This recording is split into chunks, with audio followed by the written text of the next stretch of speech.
I've been. Dreams are seeds we plant, my friend. Dusty boots, but a heart of gold.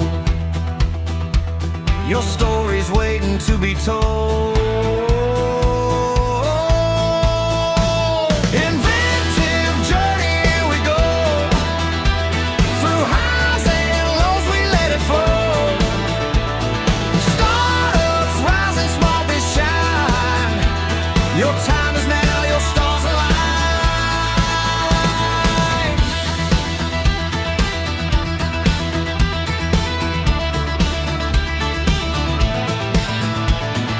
Cowbell ring and feel the beat. Hustle hard, don't take a seat. Every step you're blazing trails. Inventive journey never fails. Inventive journey, here we go. Through highs and lows, we let it flow.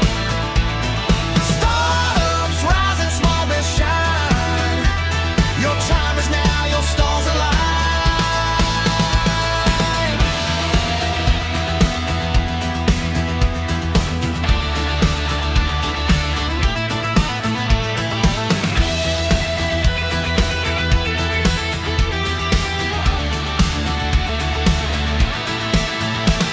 Inventive journey, here we go.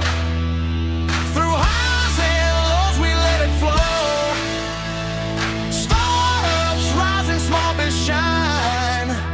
Your time is now, your stars align. Inventive journey, here we go. Through highs and lows, we let it flow. Startups rising, small but shine.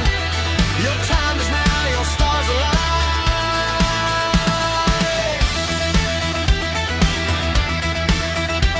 Your time is now, your stars align.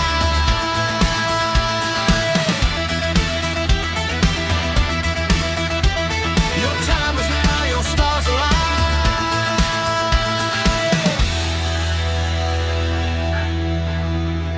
Hey everyone, this is Devin Miller here with another episode of the Inventive Journey.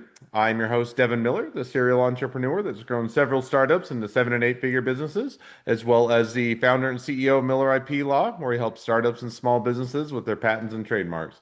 You ever need help with yours, just go to strategymeeting.com, grab some time with us to chat, and we are always here to help. Now, today we've got another great guest on the podcast, Christopher Salem. And Christopher started his journey in high school. Was unclear what he wanted to do, but it was always kind of seeking different levels of validation. And as he went along the path, in college, started coming out in his own and started figuring things out.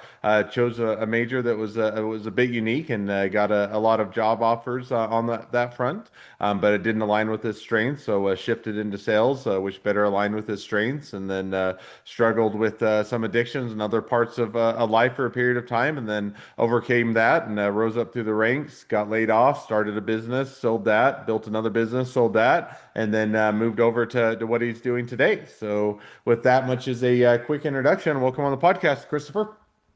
Devin, it's a pleasure to be here. Thank you for having me. Absolutely excited to have you on. So I just gave just a quick overview to a much longer journey. So why don't we rewind and unpack that a little bit and tell us a little bit about how things got started for you in high school? Sure. Well, I can tell you in high school, I was so lost.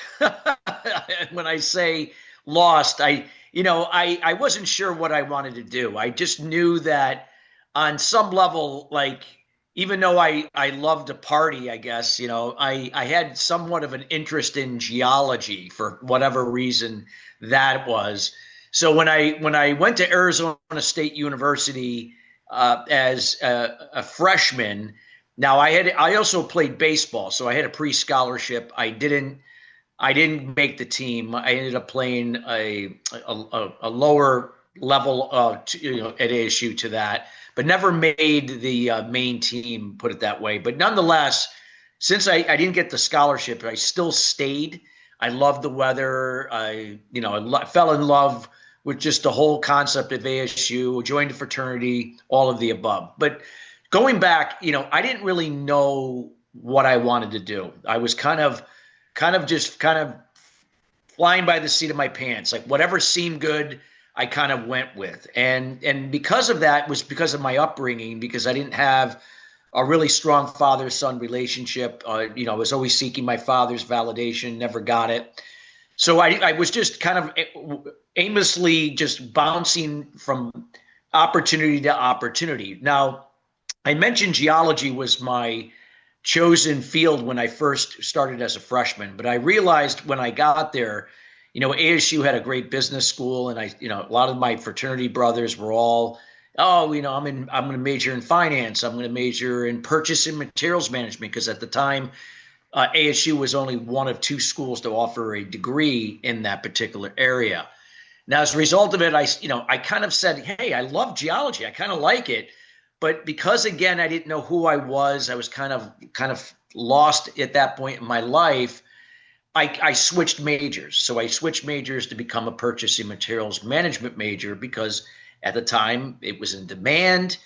It was a brand new concept to the business school. So I figured, hey, I'd be on the cutting edge of something new, that there could be a lot of opportunities in the back end, not choosing it, again, for all the right reasons, because I chose it because I felt like it would give me the edge, but not choosing it because that's what I truly desired to do, because, again, not realizing what I was looking for. But nonetheless, some of the good things that came out of college were that I really came into my own in learning how to communicate more effectively. It taught me, being a fraternity, it taught me how to communicate more effectively to different types of people. So not only girls, but all different types of people with different personalities and cultural, ethnic types, that type of thing. So that was a good start to what I currently do today and have been doing now for the last 14 years now. But nonetheless, just to kind of make a long story short, I went through college. You only jump in. Don't make the long story too short. So you got the degree in college. Yeah, I won't make it too short, but I'm going to get into like the meat. But so one of the things that what happened after I graduated with a degree in purchasing materials management, it was like, okay, here we are going into the real world. And I had a few internships in purchasing, before that. So I had a little glimpse of what I was getting myself into. But nonetheless, it was just kind of nice, like, hey, here I'm graduating and I'm getting a paycheck now, for a steady paycheck, versus just having odd jobs that I had up to that point. But nonetheless, it was really good at first. I had numerous job offers, because, again, ASU was only one of two schools to offer a degree. So many aerospace and oil and gas companies and manufacturing companies were seeking newly fresh graduates that had majored in this particular area. So I ended up deciding and taking a job with Sikorsky Aircraft, which was part of the time of United Technologies. Today it's part of Lockheed. And the reason why I chose them over the other places I got hired to work for was because it was in my home state of Connecticut. I could maybe now live at home for a few years, bankroll, my salary, giving me that edge to get on my feet sooner than later, so I didn't have to pay rent or that type of thing.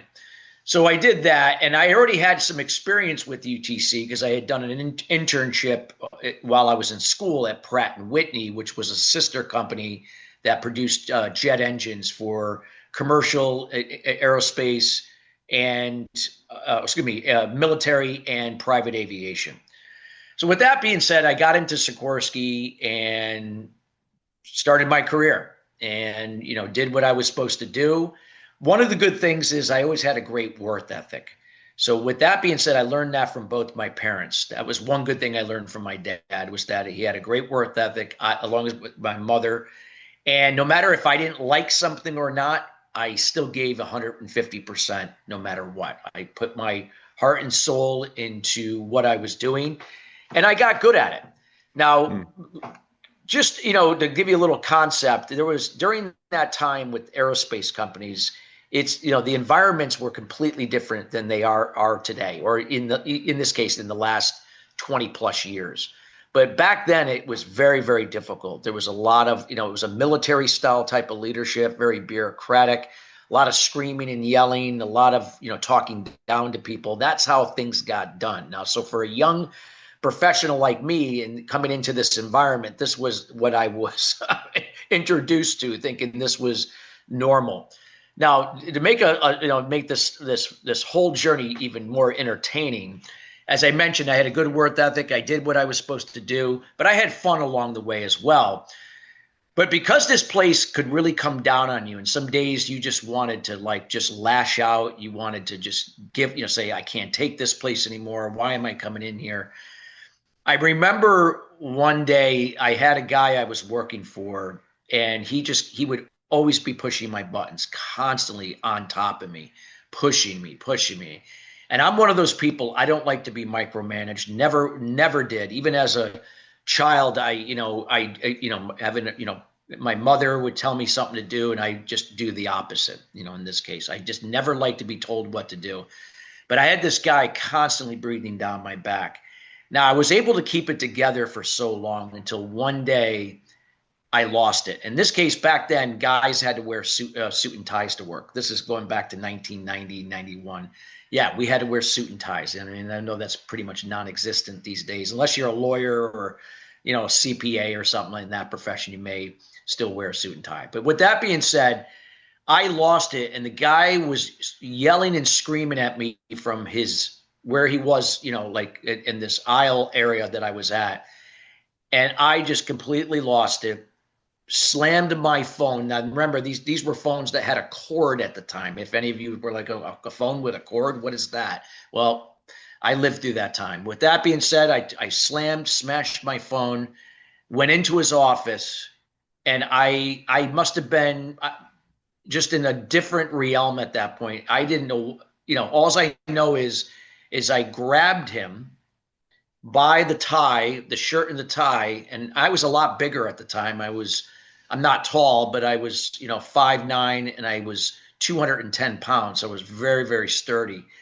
And I grabbed him and pinned him up against the wall because he wasn't that big of a guy. Pinned him up against the wall, and the guy ended up peeing his pants. It was eye level. And, thank God nothing hit me, of course. And I looked at him and I said, don't ever, ever talk to me in this way again, else there are going to be consequences. So in a way, I threatened him. And then all of a sudden, I guess something just clicked. And I said, what are you doing? You got to let this guy go. And I put him down. I didn't say anything to him after that. I didn't apologize. I just walked out, went back to my cubicle, and saying, reality hit. I'm going to be fired. What did I just do? I can't believe I did this. I said, and I sat there and I had this things going to my head. How am I going to, are they going to keep me? How can I explain myself that I was sorry, I didn't mean to do this? But an hour later, I was called in by a higher level supervisor, boss, whatever you want to call it. And I remember him pulling me in. He was an old military guy, and he's like, I heard what went on back there. And he started talking, and I'm sitting there saying, well, here it goes. They're going to tell me, you're going to have to let you go, and I'm going to be looking for a new job. He goes, and then all of a sudden I hear him say, I just want to let you know, we appreciate all your hard work and how you handled yourself. During, this morning, we're promoting you to chief buyer. And I'm like, at first I'm thinking, is there something wrong? Did I hear something right here? What? You're promoting me? Promoting me because of how I didn't take any crap and I stood up for myself. Go figure. Now, once reality again sucked in, I said, I got to get out of here. This is not a good environment for me. Now, nothing against Sikorsky. Sikorsky is a great company. They're very well run.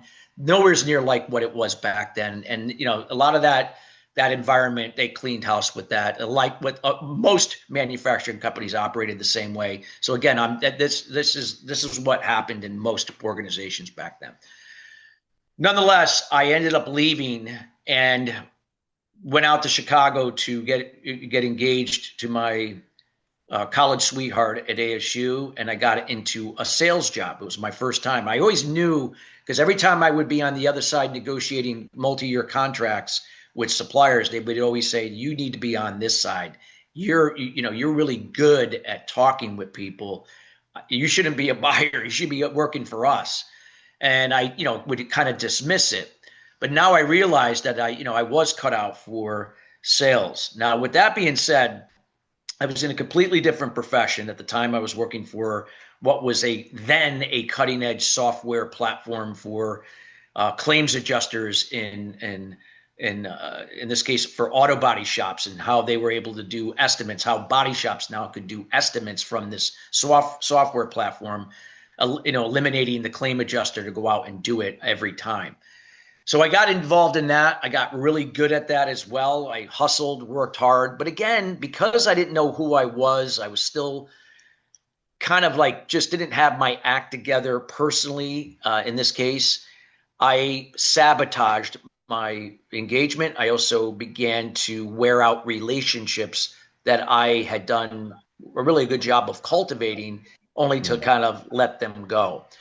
And as a result of that, that all went away. I left, and also did not get married to my college sweetheart. I was experiencing a lot of issues at the time with drinking and using certain types of, drugs, and I'll just leave it at that, and had been struggling.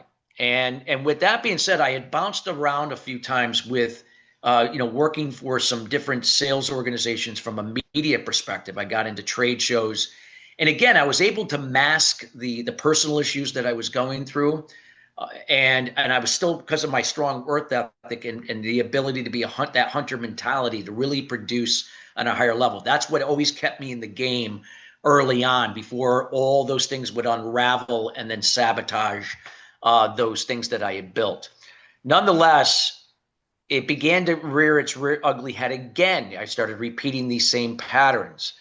And as a result of that, I ended up going to another company, and then eventually another company. And now here's what ended up happening. I ended up going to this one trade show company, and they had asked me to start a trade show that had never been done before from scratch, because I had a track record of building up new shows and making them successful. So that was good, and I was getting paid pretty well. And the guy who hired me, put me in, kind of ran the show, but he was also very micromanaging me. And at the time, my father was diagnosed with cancer and was given a year and a half to live. My dad ended up not living a year and a half. He only lived 4 months. So this was all going on at the same time. And I remember this guy always laying into me. He's like, "Why don't you sit down and have lunch with us?" And I'm like, "I do have lunch with you guys, but I don't want to have lunch every day. I like to go out every now and then by myself and kind of just deplug, because I'm working hard." And he took it personally. And he would lay into me. And I got invited to the Christmas party. And this was right about 2 weeks before my father passed away. And because I had to leave early, this guy was livid that I was leaving his party early, because my father was dying. He didn't even, no empathy to even consider that. He always cared about that I wasn't staying longer than I should at his party. Nonetheless, I had a life-changing moment with my father. And what ended up happening is, when my father died, the day before he died, I remember him looking over at me. His eyes were, half open. He couldn't talk, but he was speaking to me. To this day, I can't understand how he was communicating, but he was. No words, but I could hear what he was saying to me. Strange, I know, but it was true. And I remember him looking at me and saying, I know I wasn't the father you wanted me to be. I did the best I could with what I knew. And I've always loved you, your brother, and your mother, even though my parents had been divorced at that point. And then something hit me for the first time. I realized, wow, I've always blamed all of my struggles and all my issues on my dad not being there.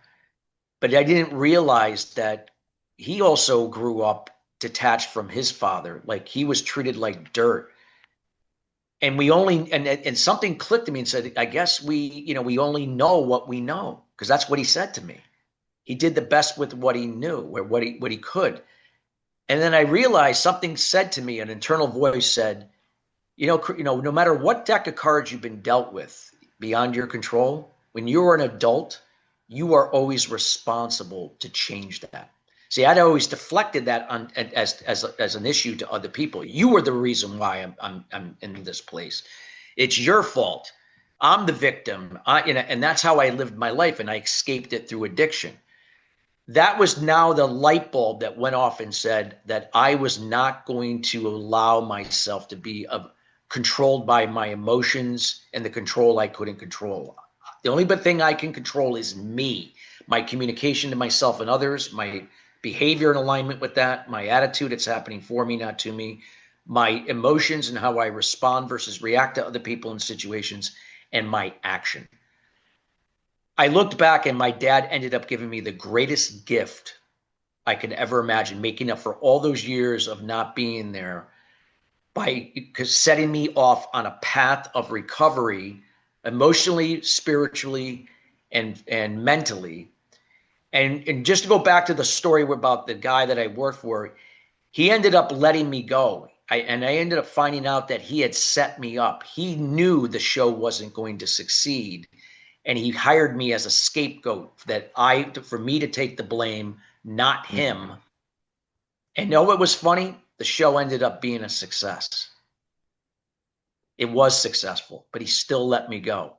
Now, the old Chris would have probably went into that office and did the same thing that I did 8 years earlier, and went in and did the same thing, had a confrontation.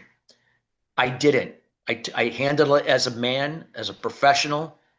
I didn't say anything. I never talked to the man again, and I moved on.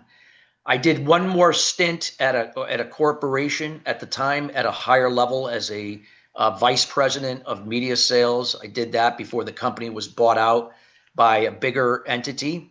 And when we got laid off at the higher level, me and a partner who I had worked for, he was a senior VP. They gave us the rights to a property that we were working on. They didn't want it anymore. We took that property, made it our own, and turned it into a successful business that we ended up selling to a competitor 3 years later. And then I never looked back. So I became, here it is. I start my first business with a partner. 3 years later, we end up selling it for a very good profit, and very well off compared to what, back then, that was very, very good money. And as a result of that, I never looked back. I never worked for anybody ever again. I ended up starting another company where we represented other smaller publishing companies and other media companies to help build up their book of business. And once we got them to a place where they can put in account managers to manage it, we would move on.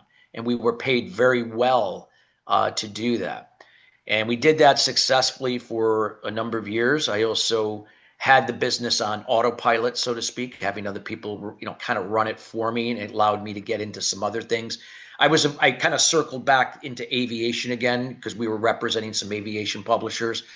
So I got involved in brokering aircraft, these case older Boeing 737s, A320s, or at the time they were different. They were A319. Yeah, they were different. 707s, 727s back then.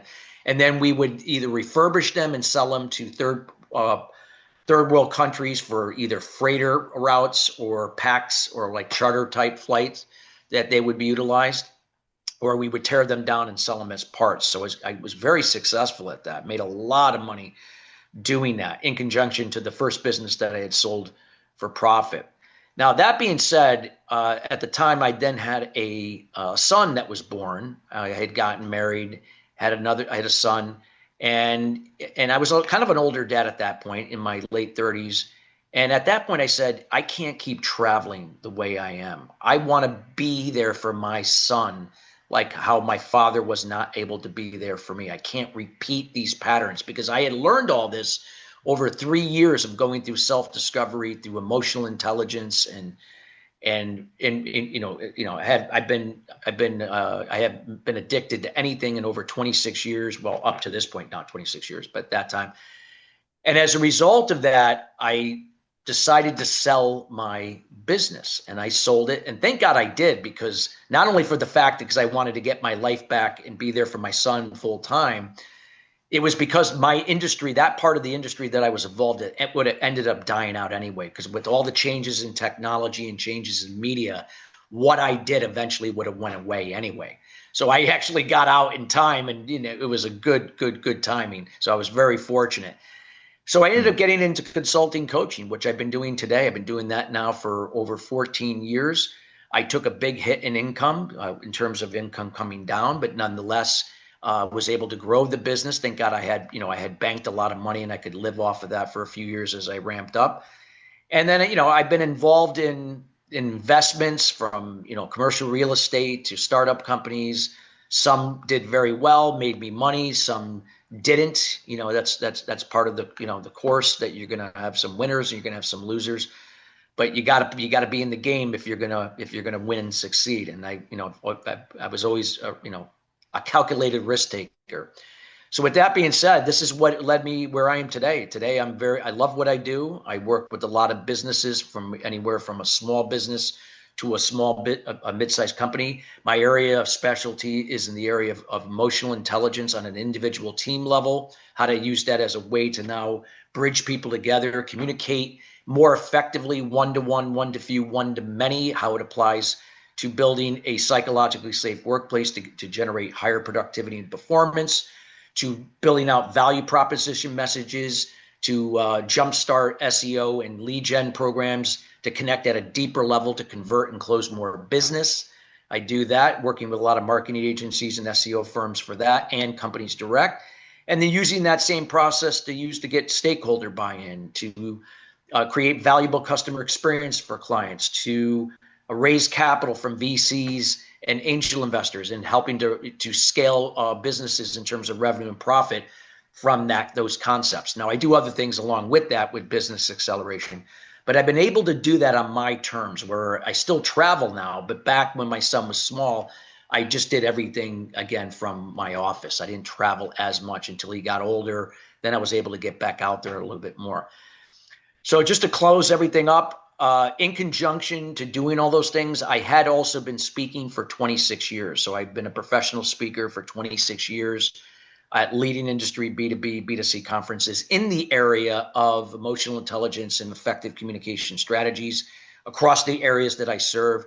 So I've had no shortage of opportunities that I've generated on the back end of speaking at leading industry conferences as a result of that. And to this day, I love what I do. I'm going to continue to do it.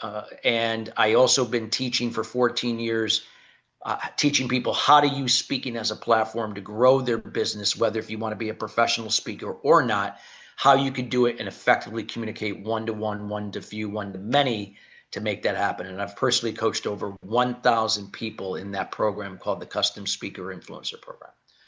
So there's the journey. Definitely. Sounds like quite the journey, a great walkthrough, and definitely a good evolution along the way. And maybe just really one follow-up question: as you've done a lot, you have several things going on. If you were to kind of look out over the next, 6 to 12 months, kind of where do you see things headed, or what's next in store for you? So right now, what's in store for me is my goal is to really create as much awareness that we don't understand each other like we think we do. We don't understand our peers, our bosses, people who work for us. We don't understand our customers, clients, patients, students, whatever business, or even if it's education, people process information differently. We have different personalities, different generational gap. We have different culture and ethnic backgrounds. How you speak to one person is not the same to other. When we can learn to become more effective communicators, starting with yourself, how you speak to yourself internally, that's through emotional intelligence.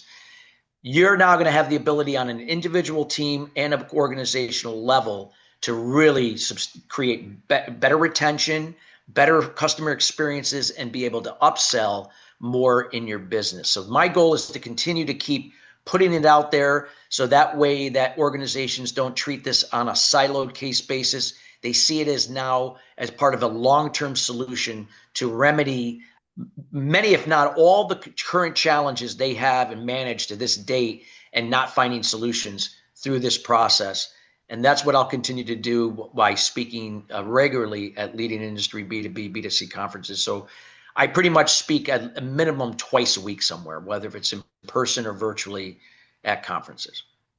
Well, sounds like plenty to keep you busy, engaged, and fun time yet to come. So Yeah. awesome. Well, definitely a great walkthrough on the journey, and appreciate you sharing. So now, as we kind of caught up to the present day, and even looking a bit into the futures to where you're headed, great time to transition to the two questions I always like to ask at the end of each episode.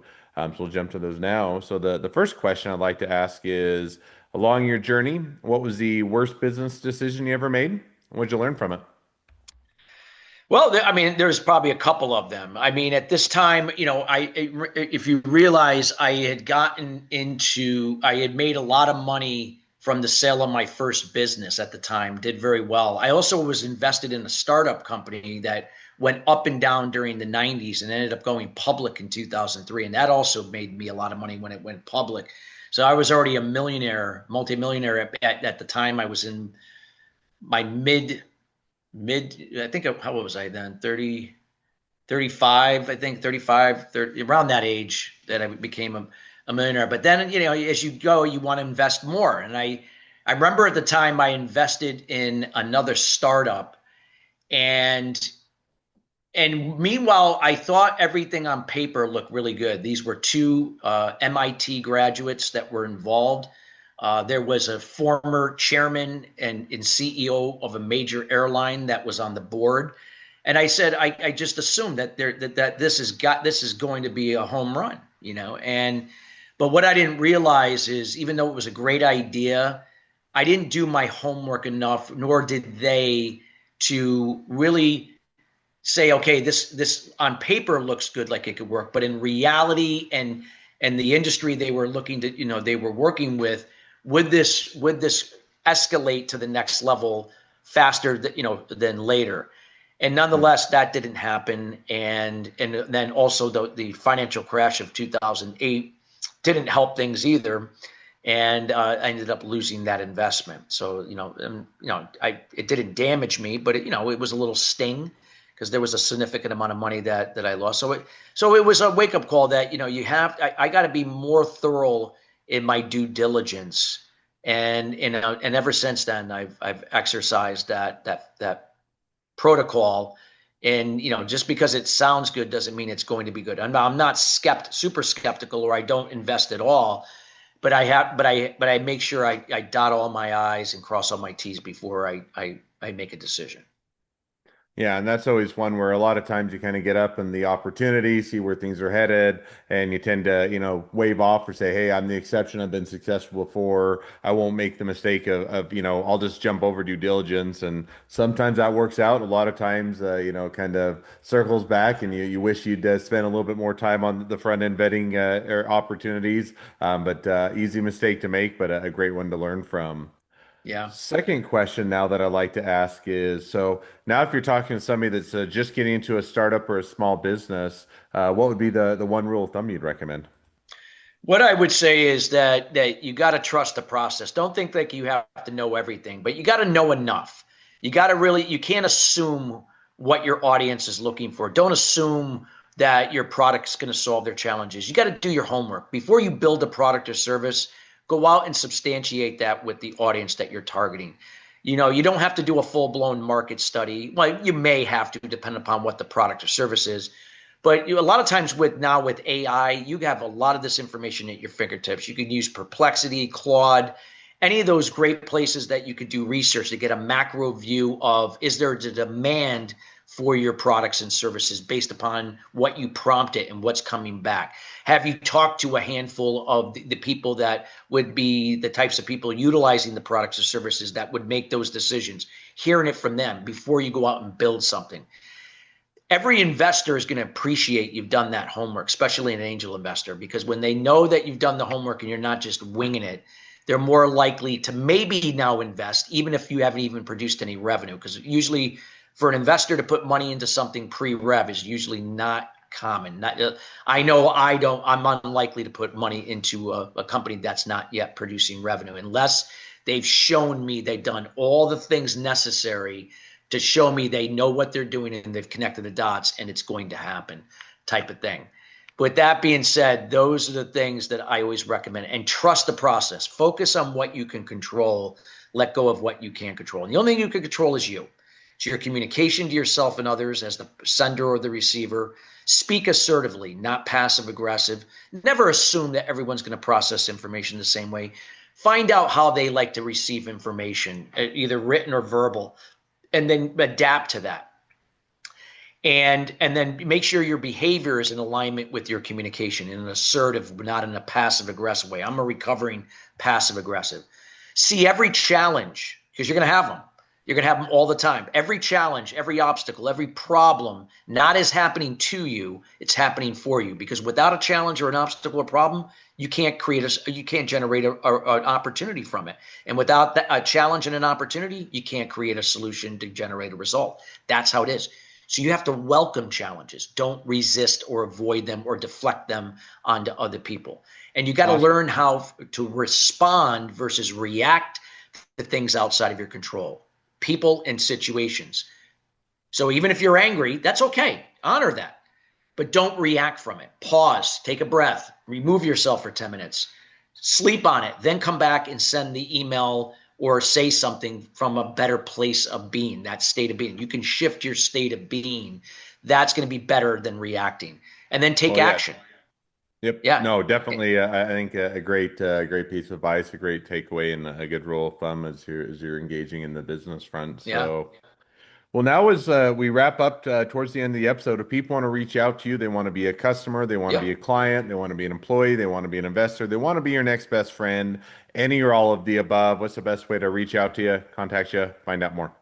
Well, you could always follow me on LinkedIn at Christopher Salem. Now, I have over 30,000 connections, so I can't connect direct, unfortunately, but send me a message there. You could also reach out to me on my email at CHRIS at ChristopherSalem.com. I always like to meet new people, probably the best way in as well as LinkedIn.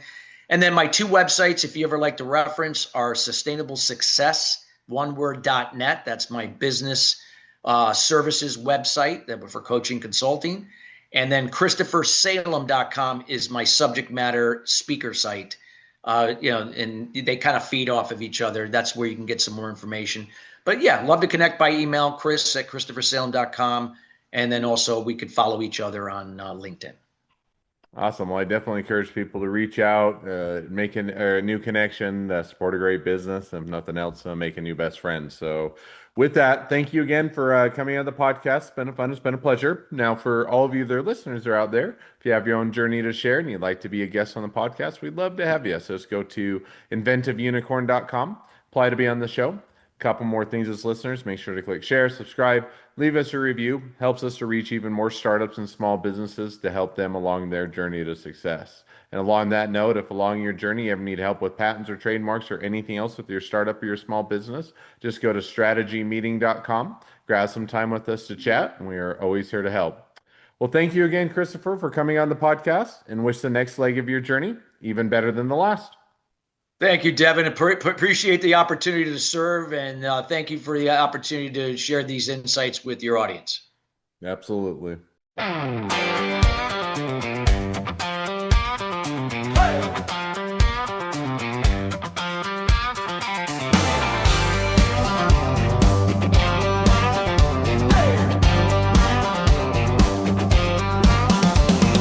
road ain't straight, it's got a bend.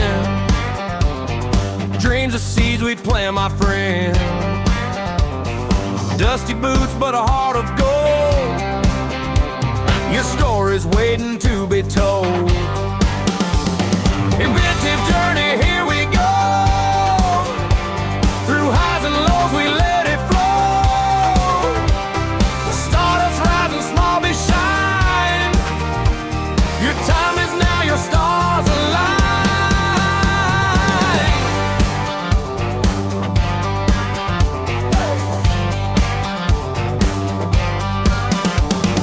Cowbell ring and feel the beat. hustle hard, don't take a seat. Every step you're blazing trail. Inventive Journey never fails. Inventive